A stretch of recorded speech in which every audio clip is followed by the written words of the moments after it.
अस्सलाम वालेकुम। काफ़ी टाइम से मैं देख रहा हूँ कि काफ़ी ज़्यादा नेगेटिविटी फैलाई जा रही है पाकिस्तान के बारे में। इस बात में कोई डाउट नहीं कि हालात बहुत ही ज़्यादा ख़राब चल रहे हैं। काफ़ी ज़्यादा नेगेटिविटी फैलाई जा रही है जिसमें पाकिस्तान को श्रीलंका से, गाना से, ज़ाम्बिया से, ये वो मुल्क हैं जो बिल्कुल डूब गए हैं।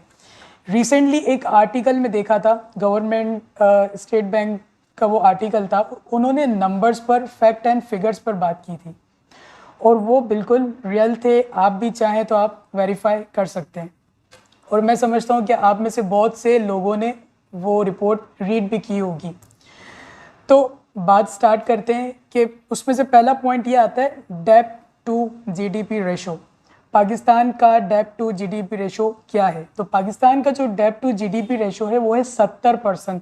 लेकिन जिन कंट्रीज़ की हम बात करते हैं, गाना की 80% है, इजिप्ट 90% है, श्रीलंका की 100% से भी ज़्यादा है। यहाँ पाकिस्तान को एक एज्ड है। सेकंड पॉइंट आता है इसका एक्सटर्नल डेब्ट टू जीडीपी। ये वो कर्जे हैं जो हमने बाहर वालों से लिए हैं, वो पाकिस्तान का बहुत कम है, 40%। As compare to this countries, इनका एक्सटर्नल डेब्ट किसी का 90% है, किसी का 100% है। इसका मतलब ये हुआ कि हमने इंटरनल डेब्ट बहुत ज़्यादा है और इंटरनल डेब्ट होता है पीकेआर में। ये एक पॉजिटिव पॉइंट है हमारे लिए। पॉइंट नंबर 3, जो हमारे टोटल एक्सटर्नल डेब्ट हैं जो हमने बाहर वालों को पे करना है, उसमें भी शॉर्ट टर्म डेब्ट है, वो है 7% जो हमने पेड करने हैं। जैसे हम करंट लाइबिलिटी कहते हैं, जबकि वो टर्की का 30% है। ये भी एक गुड न्यूज़ है हमारे लिए। पॉइंट नंबर 4, बात करते हैं टर्म्स ऑफ लोन की, कि हमने किस टर्म्स पर लोन लिया हुआ है। तो हमारे टोटल एक्सटर्नल डेब्ट हैं, उसमें टोटल 20% कमर्शियल हैं, 20% कमर्शियल टर्म्स हैं और 80% हमने आईएमएफ और अपनी फ्रेंडली कंट्रीज से लिया है, जिसमें वर्ल्ड बैंक से कंसेशनल लोन आ जाता है, जिसमें कम इंटरेस्ट वाले रिलैक्स लोन शामिल होते हैं। पॉइंट नंबर 5, जिसमें आप देखें कि हमारी कंट्री का जो ग्रोथ रेट है वो है 6%। इस वक्त ग्रोथ रेट ज़्यादा एक्सपेक्ट किया, लेकिन इस वक्त दुनिया में इन्फ्लेशन बढ़ गई है, जो ग्रोथ रेट जो एक्सपेक्ट किया था वो नहीं अचीव हो सका। इन सब के अलावा सबसे जो बड़ा प्लस पॉइंट है, जिस कंट्री से हमें कंपेयर किया जाता है वो आईएमएफ प्रोग्राम के अंदर नहीं थे और हमें आईएमएफ का प्रोग्राम मिल चुका है। मींस के स्टाफ लेवल पर एग्रीमेंट हो गया। अब जब एग्रीमेंट हो जाता है तो बोर्ड ऑफ लेवल पर काम करना आसान हो जाता है और आईएमएफ का लोन मिलने के बाद दुनिया आपको लोन देती है, आप पर भरोसा करती है। आईएमएफ करता क्या है? आईएमएफ एक फिजिकल डिसिप्लिन क्रिएट करता है अपने स्ट्रक्चर में, जो कुछ खराबियों को दूर कर देता है। इसके अलावा आप देखेंगे हमारे जो रिजर्व्स हैं, फॉरेन रिजर्व्स हैं, $9.3 के हैं। ये सिर्फ रिजर्व्स ना देखें, गोल्ड रिजर्व्स भी हैं हमारे पास, वो भी स्टेट बैंक ने डिस्क्लोज किया था और अगर चाहें तो उसके ऑल्टरनेट पर डॉलर को लाया जा सकता है। अब एक चीज़ जिस पर बहुत ज़्यादा बात हो रही है कि हमारी करेंसी बहुत ज़्यादा डी वैल्यू हो रही है, तो ये बात बिल्कुल ठीक है कि हमारी करेंसी डी वैल्यू हुई है। सिर्फ हमारी करेंसी डी वैल्यू नहीं हुई, डॉलर एप्रिशिएट हुआ है, पाउंड भी डी वैल्यू हुआ है, इसके अलावा यूरो भी आपका डी वैल्यू हुआ है, क्योंकि डॉलर खुद से उठा है। उसकी वजह ये थी कि एफईडीके का इंटरेस्ट रेट बढ़ने की वजह से दुनिया ने वहाँ जाके इन्वेस्टमेंट की।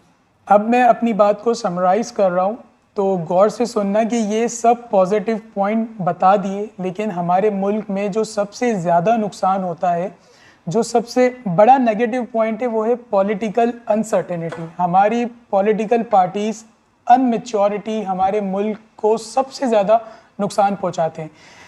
ये कई महीनों से चल रहा है। जैसे कि पहले इमरान खान की गवर्नमेंट को गिराने के लिए पॉलिटिकल अनसर्टेनिटी हुई तो 20 रुपये डॉलर इंक्रीज़ हो गया। अगर आपको याद है कि उसके बाद पंजाब का इलेक्शन, ये सब पॉलिटिकल अनमेच्योरिटी मुल्क को नुकसान पहुंचाते हैं। हम दुनिया का ट्रस्ट खो रहे हैं। आखिरी चीज़ जो कि लोग कहते हैं कि हम बैंक करप्ट हो जाएंगे, दूसरे मुल्कों से कंपेयर करते हैं। दूसरे मुल्क और हम में फ़र्क है, मीन्स जियो पॉलिटिकल गेम में पाकिस्तान ऐसी जगह पर बना हुआ है कि इसके बॉर्डर ईरान से भी लगता है, इंडिया से भी लगता है, अफ़गानिस्तान से भी लगता है, चाइना से भी लगता है। और पाकिस्तान को कुछ कंट्रीज़ लाजमी सपोर्ट करेंगी, जैसा कि चाइना ने पाकिस्तान में एक्सट्रीम इन्वेस्टमेंट की हुई है CPEC में। बहुत बड़ी इन्वेस्टमेंट है।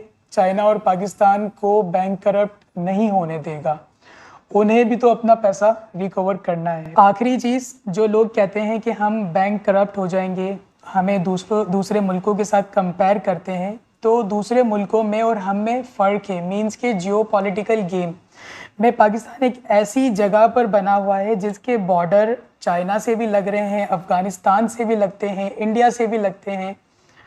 तो हमें कुछ मुल्क लाजमी सपोर्ट करेंगे, जैसे कि चाइना में एक बहुत बड़ी इन्वेस्टमेंट की हुई है CPEC में। चाइना पाकिस्तान को कभी बैंक करप्ट नहीं होने देगा, क्योंकि उसे भी तो अपना पैसा रिकवर करना है। पाकिस्तान और चाइना का जो रिलेशन अगर आप देखें तो 1963 में पाकिस्तान ने आज़ाद कश्मीर में सक्शन वैली के नाम से एक जगह है जो कि उन्हें गिफ्ट कर दी थी। हमारे टर्म्स चाइना से और सऊदीया से भी बहुत अच्छे हैं। एक तो हमारा ईरान से बॉर्डर लगता है। ईरान और सऊदीया की पुरानी दुश्मनी है। सऊदीया पाकिस्तान को इसलिए भी सपोर्ट करता है क्योंकि पाकिस्तान उसकी साइड पर रहे। आपने देखा होगा कि कितने रिटायर आर्मी जनरल चीफ भी वहाँ जाते हैं और उनकी फ़ौज को ट्रेन करते हैं।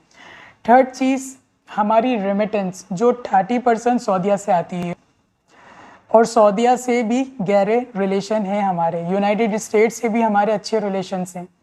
आखिरी बात, पाकिस्तान एक न्यूक्लियर कंट्री है, न्यूक्लियर स्टेट है। जिन कंट्रीज़ से आप कंपेयर कर रहे हैं वो न्यूक्लियर कंट्रीज़ नहीं है, लाइक श्रीलंका हो गया, ज़ैम्बिया हो गया, एक्सेट्रा। मैं उम्मीद करता हूँ कि आपको ये वीडियो बहुत पसंद आई होगी। इस पर अपना कमेंट लाजमी करें और चैनल को सब्सक्राइब लाजमी कर दीजिएगा। अल्लाह हाफ़िज़।